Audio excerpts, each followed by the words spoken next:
Hello students, welcome to our channel GATE and ESC electrical electronics in 10। आज हमारा topic है transformer coupled class A amplifier. आपने मेरा पहला वीडियो ज़रूर देखा होगा on direct coupled class A amplifier.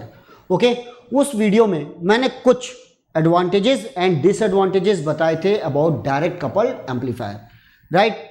तो आप कमेंट्स बॉक्स में जाकर बताइए कि what is the efficiency of direct coupled class A amplifier and what is the efficiency of transformer coupled class A amplifier. और इस टॉपिक के बारे में अगर आप जानना चाहते हैं तो इस वीडियो के अंत तक जरूर बने रहिएगा। ओके, तो ये है आपके सामने सर्किट, ये है transformer coupled class A amplifier. देखिएगा जरा, हम डायरेक्ट इनपुट नहीं ले रहे हैं, हम जो भी इनपुट दे रहे हैं वो थ्रू ट्रांसफॉर्मर दे रहे हैं और जो भी हम आउटपुट ले रहे हैं वो थ्रू ट्रांसफॉर्मर ले रहे हैं, राइट। यहां पर देखो ट्रांसफॉर्मर की कपलिंग है, यहां भी ये ट्रांसफॉर्मर की कपलिंग लगी हुई है। तो ये ट्रांसफॉर्मर कौन सा रोल प्ले करता है इसके बारे में हम लोग समझने वाले हैं। तो first of all about me, my self Sanjay Rathi. I have qualified engineering services exam 3 times. I'm having 18 years of teaching experience and I have mentored more than 1 lakh students for these exams. क्या आप मेरे experience का फ़ायदा लेना चाहेंगे? तो मैं आप लोगों को आज से एक बात बोलता हूं कि थोड़ा आप टेक्स्ट बुक फॉलो करना स्टार्ट कीजिए, right. Number of selected questions ज़रूर बनाइए from standard text book, okay. और उसके बाद आप सॉल्व कीजिए प्रीवियस ईयर क्वेश्चन। अगर आप ये सीक्वेंस फॉलो करते हैं ना तो आप डेफिनेटली किसी भी एग्जाम में टॉप कर सकते हैं, ओके। और अगर आप इतना पढ़ेंगे तो डेफिनेटली डाउट्स भी आएंगे, क्योंकि मोर स्टडी मोर कन्फ्यूज़न। अगर आप इन डाउट्स को दूर करना चाहते हैं तो आज ही हमारा ग्रुप ज्वाइन कीजिए। ये मेरा नंबर है 9899940096। आप मुझे व्हाट्सअप कीजिए, आई एम इंटरेस्टेड। आप ज़रूर पूछेंगे सर अभी आप कहाँ हैं, तो मैं आप लोगों को बता दूँ मैं हूँ on India's largest learning platform that is Unacademy. और मेरे साथ साथ इंडिया की टॉप मोस्ट फैकल्टीज अब इस प्लेटफॉर्म पर अवेलेबल है, ओके। हमारी एंथम है लेट्स क्रैक इट, मतलब बड़े सपने देखिए। क्लास 1 ऑफिसर बनना है, अगर हायर स्टडीज़ करना है तो आईएससी जाना है, आईआईटी जाना है, ओके। एग्ज़ाम में टॉप करना है, आप सपने देखिए तो सही। हम आपको देंगे टिप्स, ट्रिक्स, क्विजेज होंगे, मेगा क्विजेज होंगे, डेडिकेटेड डाउट क्लियरिंग सेशंस होंगे और सबसे बड़ी बात होंगे रेगुलर कोर्सेज, ताकि आप इन एग्जाम्स में टॉप कर सको, ओके। और मैं आप लोगों के लिए लेकर आ रहा हूं एक regular course for ESC GATE and PSU 2021, 22 and 23, 1 year programme, 2 year programme and 3 years programme for droppers, final year students, 3rd year student, 2nd year student, 1st year student. आप किसी भी रिमोट एरियाज में क्यों ना हो, आप ना तो दिल्ली जाइए, ना हैदराबाद जाइए, ना बेंगलोर जाइए, आप अपने घर बैठे बैठे आज से तैयारी स्टार्ट कर दीजिए, राइट। आप मेरा कोड यूज़ कर सकते हैं SR10 for 10% discount on Unacademy subscription.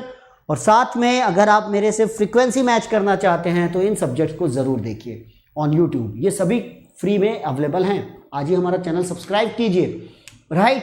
मैं आप लोगों को दूंगा पर्सनल गाइडेंस और साथ में इससे आपको समझ में आएगा कि सब्जेक्ट को रटना नहीं है, सब्जेक्ट को समझना होता है, ओके। तो चलिए देखते हैं what is the transformer coupled class A power amplifier. ये आपके सामने है, देखिए। सबसे पहले मैं आपको बता दूं, हम लोगों ने जो यूज किया था direct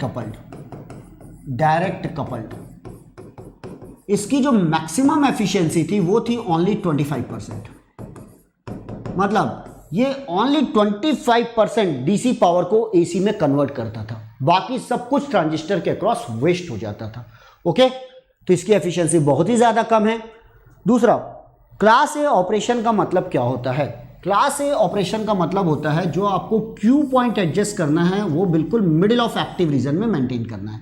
this is the active region, ये है आपका वीसी, ये है वीसीसी और ये है VCC by RC. Y axis पे हम लेते हैं आईसी और एक्स एक्सिस पे है VCE, and that is called DC load line.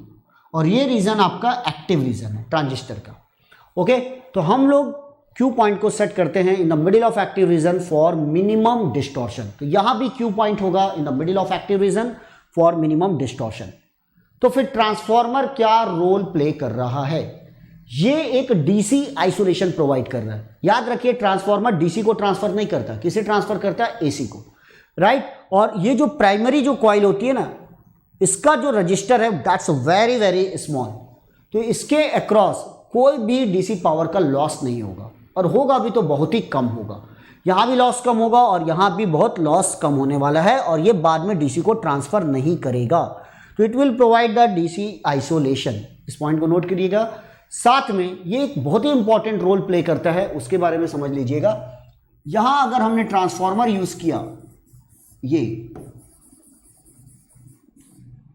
Right, यहाँ से एक करंट जा रहा है I1, यहाँ हमने एक लगा के रखा है RL, और इसके अक्रॉस एक वोल्टेज है V2, यहाँ से एक करंट है I2, और यहाँ वोल्टेज है V1 राइट। इसका टर्न रेशियो है N1:N2। तो what is the V1 by V2 is equal to N1 by N2।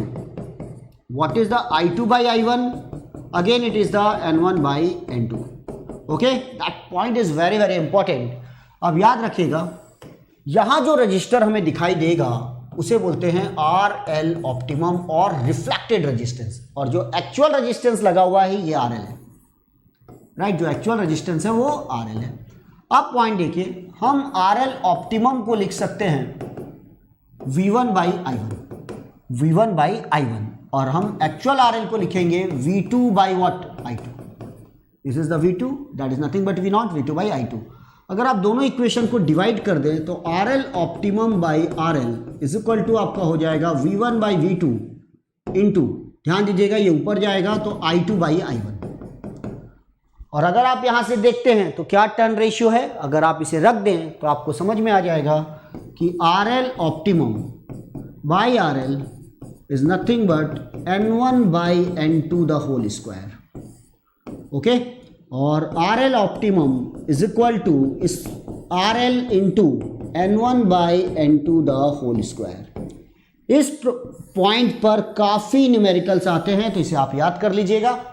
अब देखिए प्रॉब्लम क्या होती है, अगर ट्रांजिस्टर में आपको गेन ज़्यादा चाहिए तो आपका RL ज़्यादा होना चाहिए। ट्रांजिस्टर की एक रिक्वायरमेंट है RL शुड बी हाई, लेकिन अगर RL 10 ओम है और अगर आप इसे डायरेक्ट लगा देंगे तो इसका गेन रिड्यूस कर जाएगा।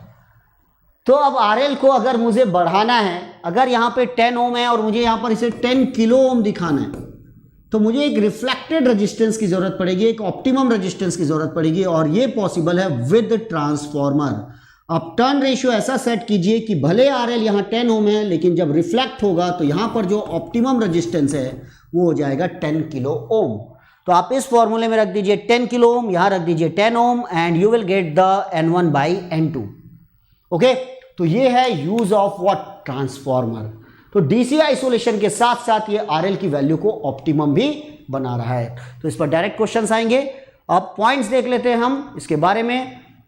It has lower DC power loss due to very small resistance of transformer primary coil. जैसा कि मैंने पहले बताया, ये इंपिडेंस मैचिंग प्रोवाइड करता है। जैसे कि मैंने पहले कहा कि मुझे RL की वैल्यू ज़्यादा चाहिए, इसने लो रेजिस्टेंस को हाई रेजिस्टेंस में कन्वर्ट कर दिया, इंपिडेंस को मैच करवा दिया। साथ में distortion is very very less right, because it is a class A, the output is exactly replica of input and there is a faithful reproduction of the output signal. तो distortion is very very low.